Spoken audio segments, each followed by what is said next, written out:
in my mind at the beginning of the prayer when the alarm started, and I was wondering, we did not know what will happen. Але якось це прийшло дуже чітко мені в думки, коли почалася сирена, тому що ми не знали, що станеться.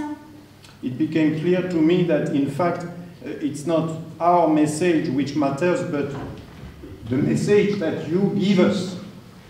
І в цей момент я дуже чітко зрозумів, що не так важливе те повідомлення, яке ми хочемо дати вам, але те повідомлення, яке ви даєте нам. So finally I will say you are the message. В кінці кінців я хотів би сказати, що ви є тим повідомленням, тією ідеєю. Because you stand. Тому що ви стоїте. Ісус відповів їм, кажучи: істинно, істинно кажу вам, не може син від себе діяти нічого, як тільки те, що бачить, як Отець діє.